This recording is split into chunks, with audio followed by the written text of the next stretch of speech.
ভেবেছিলাম এটা লাল রঙের বন্দে ভারত হবে।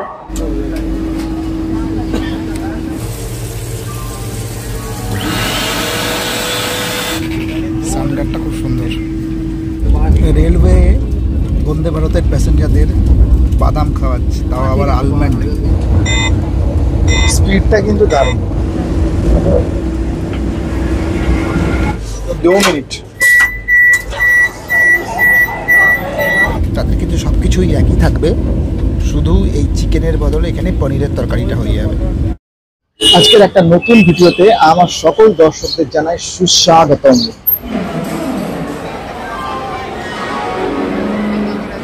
আজকে ট্রেন জার্নি আবার বন্দে ভারত, কিন্তু এবারে নিউ জলপাইগুড়ি নয়, এবারে যাচ্ছি রাঁচি। হাওড়া থেকে রাঁচি 3:45-এ ছাড়ে। এই রাঁচি বন্দে ভারতের পরিষেবা কেমন, খাবার দাবার কেমন, সবকিছু ডিটেলস দেখাবো এই ভিডিওতে।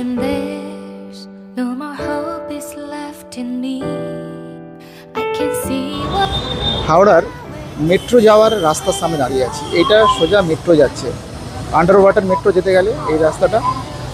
এই হাওড়ার ব্রিজে যে প্ল্যাটফর্মগুলি রয়েছে এগুলি হচ্ছে ওল্ড প্ল্যাটফর্ম, মানে 1 থেকে 15 পর্যন্ত। আর আমরা যেহেতু বন্দে ভারত ধরবো রাঁচি, সেটা দেবে নিউ প্ল্যাটফর্মে এই দিকটায়। 19 থেকে 22 পর্যন্ত প্ল্যাটফর্ম আছে এই দিকটায়। চলো তাহলে দেখা। এই দিকে হচ্ছে নিউ কমপ্লেক্স, নিউ প্ল্যাটফর্ম।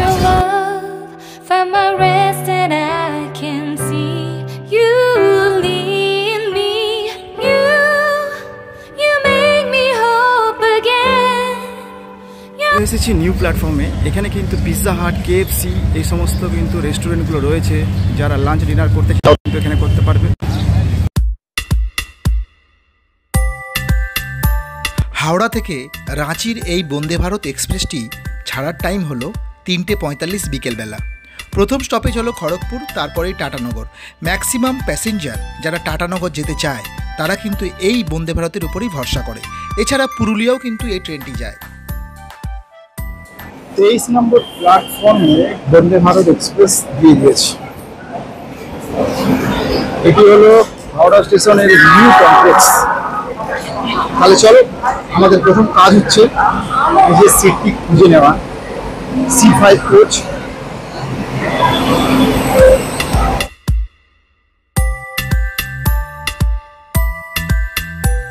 ভেবেছিলাম এটা লাল রঙের বন্দে ভারত হবে, কিন্তু সাদা রঙেরই বন্দে ভারত হলো।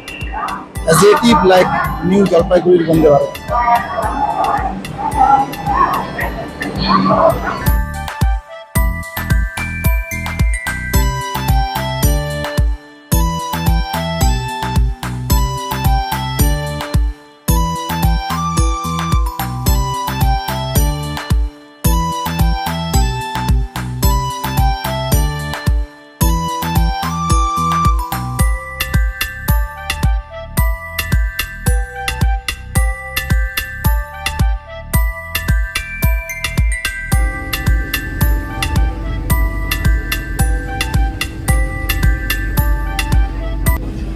হ্যান্ডেলটা দিয়েছে, বেশ ভালো লাগছে। মাঝখানে এদিকে একটা হ্যান্ডেল আর এদিকেও একটা হ্যান্ডেল। সামনে একটা খাবার টেবিল, ফ্লাইটের মতো। এখানটা একটা ডাস্টবিন টাইপের কিছু রাখার জন্য। বাদাম, জলের বোতল রাখার। গার্ড, সানগার্ডটা খুব সুন্দর। সানগার্ড ট্রেটাতে 2.5 কিলোর বেশি জিনিস যেন না ওঠানো হয়, এটাই বলছে। তাহলে এটা কিন্তু ভেঙে যেতে পারে ট্রেটা। ট্রেনের সাইডে কোথাও ইলেকট্রিক প্লাগ পয়েন্ট নেই। ইলেকট্রিক প্লাগ পয়েন্ট দেখতে গেলে আমাদেরকে দেখতে হবে সিটের নিচে।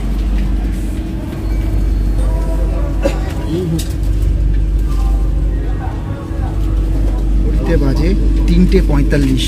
3:45 এখন। কাঁটায় কাঁটায় ট্রেন কিন্তু ছেড়ে দিল হাওড়া স্টেশন থেকে। বন্দে ভারতের সবথেকে বড় ফেসিলিটি হচ্ছে টাইমে চলা বা অ্যাডভান্সে চলা। 3:45 বাজে ট্রেন তো ছেড়ে দিয়েছে কাঁটায় কাঁটায়। এবার দেখা যাক ট্রেনটা তার নির্দিষ্ট টাইমে চলে কিনা। বলতে বলতে সানগার্ডের প্রয়োজন পড়ে গেল, কারণ সূর্য একদম এই পাশটাতেই পড়েছে। সানগার্ডটা লাগিয়ে দিই। বাহ, কি কিছুটা হলেও গার্ড করেছে, পুরোপুরি গার্ড করতে পারেনি। বন্দে ভারতে ওয়াইফাই,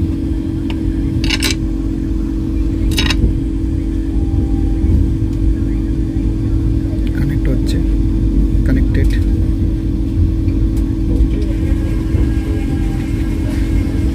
দেখো খুলে গেছে, এদের নিজস্ব চ্যানেল খুলে গেছে। आज पूरे शहर के बच्चों के पेट में दर्द है, समझा कुछ? नहीं खाना खाऊंगा। अच्छा मैं लगाती हूँ। ये क्या, अभी तक इसी पेज पे हो, दूध भी नहीं पिया। चलो जल्दी करो, मैं खाता हूँ।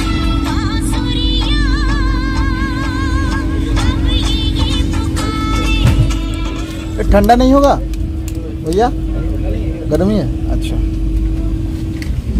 First service.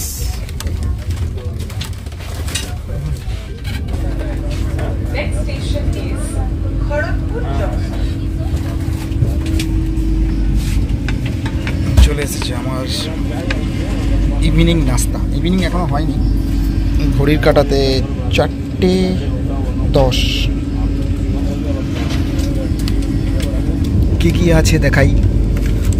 এটা গরম গরম ক্লাব কচুরি, পুরো কচুরি তো বোঝাই যাচ্ছে পরিষ্কার, একদম গরম, তো হট আছে। এটা কি, এটা আছে পপকর্ন। বাহ, सॉल्ट कैरामेल पॉपकॉर्न, बहुत बढ़िया। अरे बाबा, মমসের আলমন্ডস রোস্টেড। এটা তো বলতেই হবে নিউ জলপাইগুড়ির থেকে অনেক অনেক গুণ ভালো, এই খাবার দাবারও আলাদা। এটা হচ্ছে ডেজার্টের জন্য। এটা একটা ম্যাঙ্গো ড্রিঙ্কস। এটা জিঞ্জার চায়, আচ্ছা আচ্ছা, চায়ের কিট, ভেরি গুড।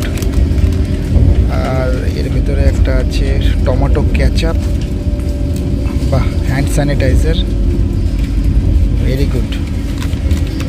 এই হচ্ছে নাস্তা।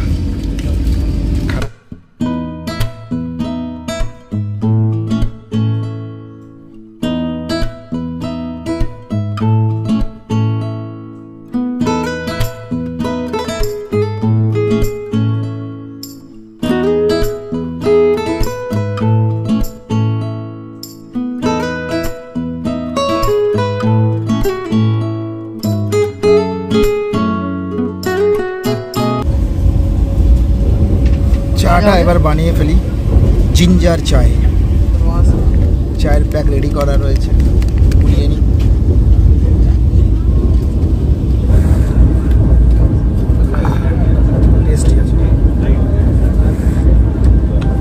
আমার মতো এরকম বড় উইন্ডোর কাছে বসতে কারা কারা ভালোবাসো তারা কিন্তু অবশ্যই জানো। আমার কিন্তু সবসময় উইন্ডোতেই, উইন্ডো সিটেই বেশি বসতে ভালো লাগে। আর সেই উইন্ডো যদি হয় এইরকম বড়, তাহলে তো এই ওয়াইড অ্যাঙ্গেলে আমি এখানে বসে প্রায় 180 ডিগ্রিতে পুরো ট্রেনটা আমি দেখতে পাচ্ছি দুদিকটাই। এই ফিলিংটা যারা উইন্ডোর আশেপাশে বসবে তারাই কিন্তু বুঝতে পারবে। এই হলো সেই খিরাই যেখানে এত মানুষের ভিড় করে, এখন একটাও ফুল নেই, পুরো ফাঁকা। এখানেই সেই ফুলের মেলাটা বসে, দেখতে পাচ্ছ কিচ্ছু নেই, পুরো ফাঁকা। স্পিডটা কিন্তু দারুণ, 127, 128, 130, 131 ম্যাক্সিমাম এটার পার স্পিড। পরবর্তী স্টপেজ খড়গপুর, 5 মিনিটের মধ্যে।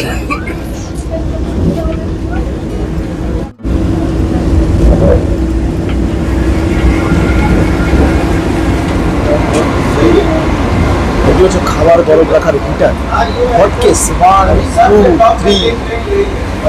বাহ, এই জন্যই সমস্ত খাবারগুলো গরম পাওয়া যায়।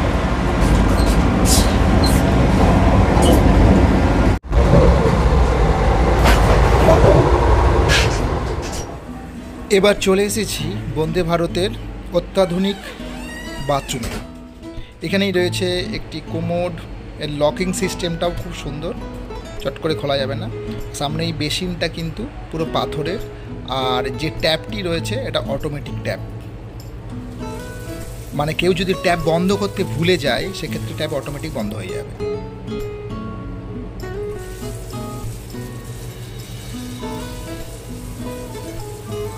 এছাড়া হাত ধোয়ার পর এখানে হ্যান্ড ড্রায়ারও রয়েছে, তোমরা যারা হ্যান্ড ড্রায়ার ইউজ করতে চাও এখানে হ্যান্ড ড্রায়ার ইউজ করতে পারবে।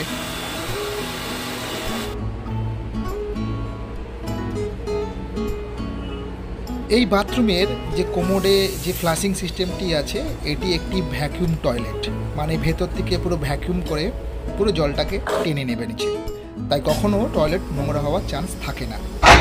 দুটি কোচের মাঝখানে কিন্তু দেখো এইরকম করা রয়েছে, অন্যান্য ট্রেনের থেকে একদম আলাদা করে দেয়। দুটি কোচের মাঝখানটা এরকম, এদিকে একটা কোচ, মাঝখানে দরজা, ওইদিকে একটা কোচ, আর এইটার মাঝখানকে সেপারেট করেছে। Right side. 2 মিনিট।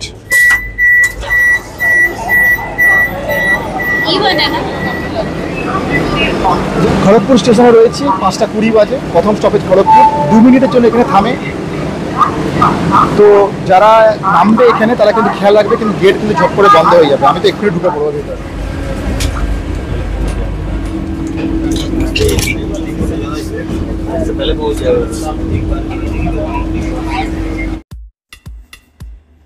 বন্দে ভারতের এই সিটিং চেয়ার কারে যেতে কিন্তু বেশ ভালো লাগে। এখানকার যে দৃশ্য ভেতরে এবং বাইরের ওয়াইড অ্যাঙ্গেল জানলাতে দেখতে আরও সুন্দর লাগে। সবসময় এখানে কিন্তু সমস্ত রকম পরিষেবা চলতে থাকে, যেমন এখন চলে এসেছে হাউসকিপিং, যে পরিষ্কার পরিচ্ছন্ন করছে ফিনাইল দিয়ে, যাতে কোনো রকম নোংরা বা ময়লা দেখতে না পাওয়া যায়। এই সমস্ত পরিষেবা দেখে পয়সা কিন্তু ওসুল হয়েই যায়। 7টা বাজে, তাই সমস্ত প্যাসেঞ্জার যারা টাটানগর জামশেদপুরে নামবে তারা সব ব্যাগপত্র গুছিয়ে নিচ্ছে।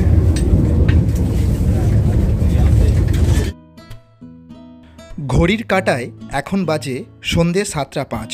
7:05-এ আমরা টাটানগর পৌঁছে গেছি। যারা বন্দে ভারতে আসবে তারা 7:05-এর মধ্যে অবশ্যই টাটানগর পৌঁছে যাবে, কারণ বন্দে ভারত টাইমে কিন্তু চলে।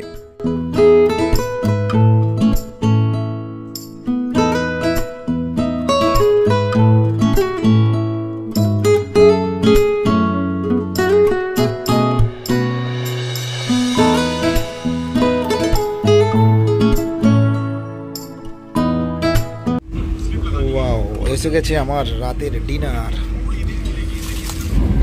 আর সবচেয়ে বড় কথা হচ্ছে, তুমি খাওয়ার আগে তুমি যতই চামচ দিয়ে খাও, তুমি এই হ্যান্ড স্যানিটাইজারটা দিয়ে তুমি হাতটাকে ভালো করে রাব করে নিতে হবে। আর এখানে একটা নুনও দিয়েছে। যে সমস্ত প্যাসেঞ্জাররা ভেজ নেবে তাদের কিন্তু সব কিছুই একই থাকবে, শুধু এই চিকেনের বদলে এখানে পনিরের তরকারিটা হয়ে যাবে, বাকি সব কিন্তু সেম থাকবে। খেয়াল করে একই দাম, সব কিছুই হবে। এখানে শুধু পনিরের তরকারি হবে, এখানে চিকেনটা উঠে যাবে।